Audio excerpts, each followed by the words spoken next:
I grew up in a neighborhood that would be considered, I'm not even gonna lie, this place is pretty fucked up. So what I'm about to tell you isn't even a surprise. Because we got crackheads everywhere, abandoned houses take up whole streets, and some of our traffic lights don't even work. We barely have police and don't have any more ambulance. Anyways, when this happened, I was 13 years old. Now I'm 22. So one day I was walking home from school. There's a street near where I live that my mother has always told me to stay away from. Reason being, there's nothing but abandoned buildings on that street, and no one lives on it except for maybe homeless people and crackheads. So one day I took that way home.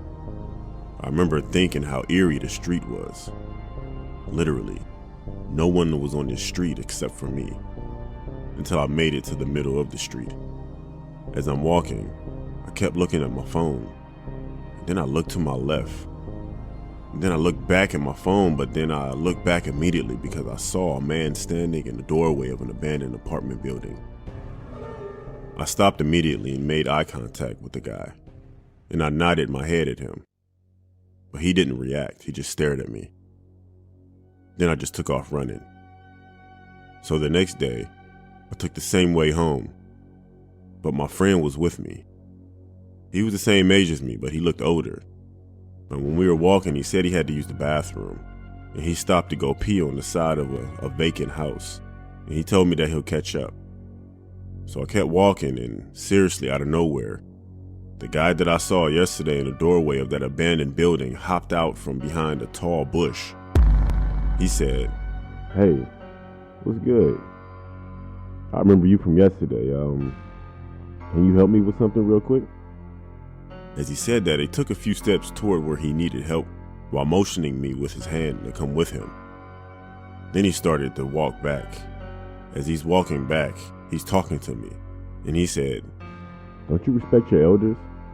I said, "Come." Then he stopped mid-sentence and said, "Never mind." And he ran away after he came back from behind those bushes. He stopped because my friend was walking back toward me.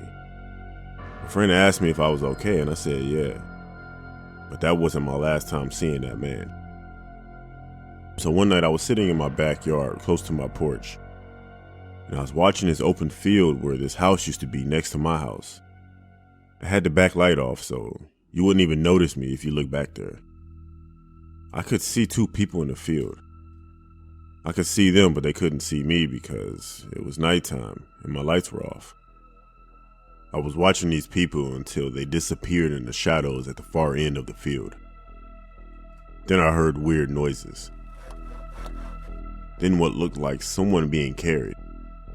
I gasped because the person looked dead. When I made that sound, the guy was walking into the lit part of the field, and the man immediately stopped and looked toward my direction. Again, no one could see me over there. And what I noticed, when they appeared in that light, the man carrying the woman was the same man that tried to get me to go with him. I sat still, held my breath. He couldn't see me, and he stood there for about 30 seconds looking around. Then he kept walking, and I ran into the house. I told my mother what I saw, and she said stay out of other people's business. So not too long after that, a whole area in my neighborhood was surrounded by police and certain places were taped off. What we found out is that there were 3 women found in the area, one in the field next to my house, one in the garage by my house, and another one in this dude's apartment. The apartment and garage were rented by this man named Michael Madison. He's also the same guy that I saw. Thinking back, when I was walking on that street, I wonder what he wanted with me. I think maybe he wanted to kill me. Honestly, I feel lucky that I had my friend with me because I could have been his 4th victim. This man came out to be a serial killer who looked up to another serial killer named Anthony Sowell. I'm just glad he never got me.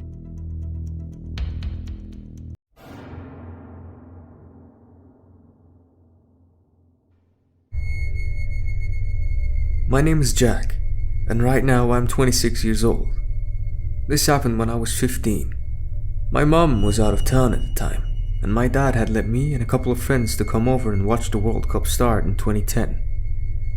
It had been a while since we watched football at all, so we were all very excited. We got some pizza and some snacks and started to watch. Around halftime, we heard some scratching at the window. We all shook it off as the wind, since we lived in a gated community and it was a very safe neighborhood. After the game, we started to watch a movie, and that was when things started to get out of control. We heard the sound again, only this time it was louder. My friend, let's call her Maya, got a bit freaked out and grabbed a baseball bat. My other friends, let's call them James, Alan, and Steve, thought she was losing it, but at that point I was getting a bit suspicious too. So I turned on the security cameras on a smaller TV. Everything seemed okay, until we heard the noise again. We looked at the camera, but nothing was there. So we called my dad, and he looked out the window. There was nothing there, so he said to calm down and watch the movie peacefully. We forgot about it for a while, until about 40 minutes later, when we went upstairs to grab more snacks. Our house was pretty big, and I felt the need to check every room, but I convinced myself that it was okay. We went downstairs again to resume the movie, and I decided to look at the security camera, and I nearly screamed. There was a man in a tattered LA Dodgers shirt and sweatpants standing with a butcher knife in his hand at the living room window. He had a deranged look on his face, and his long, dirty, matted black hair made the situation even scarier. I motioned to my friends, and James almost screamed, but covered his mouth to prevent that. And before we could do anything, he went to the door and pounded on it, and said in a deep voice, "Open up, open up." Maya and I both grabbed our baseball bats again, but we were both shaking like crazy. I was pissed off and scared. We all slowly went upstairs to check to see if the doors were all locked. Who the hell was this guy, and what the hell did he want? My dad at that point had heard the noise and had to come down from upstairs, and he took one look at the guy and nearly fainted. He yelled at him to leave or he will call the cops. I had never seen my dad so angry. James, who was the youngest, was reasonably terrified, so he was hiding behind the couch. And Alan was just pale and frozen, while Steve had his fist clenched and had a deathly scared look on his face. The guy had the creepiest grin you could ever see in your life. He seemed like he was on drugs. I really didn't know what to do until he yelled, "I am coming in." He started stabbing the door. That's when I finally snapped back and yelled at him to leave or I will kill him myself. I really don't know why I said that, and I wish I didn't, because he looked at me and ran towards the window and shattered it with his shoulder. My dad, meanwhile, was calling the cops and went to get spare knives from the kitchen, while Maya and I were the only ones armed at that point. The guy was already in our house, so I screamed. Both me and Maya charged at him. This was just us teens being reckless, but we managed to drop him. The man got up and held the knife and said, "Don't think about it." I didn't know what to do, but I was pissed, so I hit his hand with the bat as hard as I could. I don't think I hurt him even a bit, but I managed to drop the knife out of his hands. That brought us some time, as he bent down to pick it up. Maya's hands were still shaking, so when she swung the bat, she missed. As the guy was about to pick the knife up again, my dad ran full speed out of the kitchen and rammed into him. With the hit, he dropped his knife again. The creepy guy was winded for a moment, as my dad pinned him as best as he could, but the guy somehow got out. By that time, both Maya and I had come to our senses and swung at the same time. My blow got his back, which I'm sure must have hurt a lot, and Maya, who was still shaking, somehow managed a solid blow to his crotch. The guy doubled back and cursed in pain, and this time my dad wrestled him to the floor with Steve's help and put him in a chokehold. But unfortunately, the guy kicked my dad's stomach, grabbed his knife, and threw it where my friends and I were standing. Most of us got out of the way, but Steve wasn't so lucky, as it grazed his leg. It wasn't serious, but it definitely hurt as he yelled out in pain.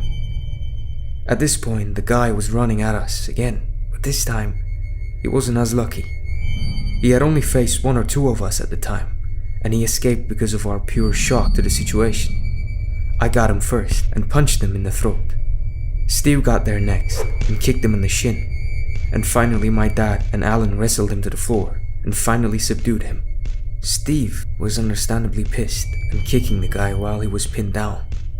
The guy kept saying stop, but my dad covered his mouth and he couldn't talk. The cops arrived about 10 minutes later and arrested the guy. At that point, the commotions awoke the neighbors, so the whole neighborhood was outside at that point, wondering what the hell was going on. The guy tried to resist the police, and we can all guess how that ended up working out for him. He got tased, and they put him in the car and drove off. We later learned that the guy was a known criminal and was on the police's radar. He was probably a pedophile as well. As I said in the beginning of my story, I am 26, and I am still close with those friends. Most of us turned out fine, but Steve had to go to a therapist for a while. He had night terrors because of that knife throw, but he's okay now. I don't know what would have happened if I hadn't turned on the security cameras, and I am so thankful I did, because I might not have been able to tell this story now.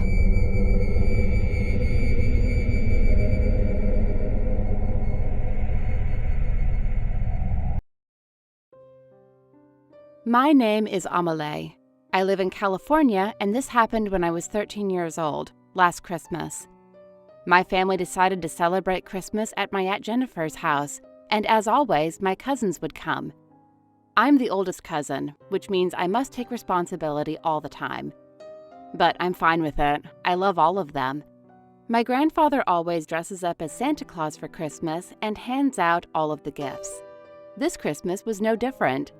My grandfather pulled the old card of going to the post office to pick up something he ordered.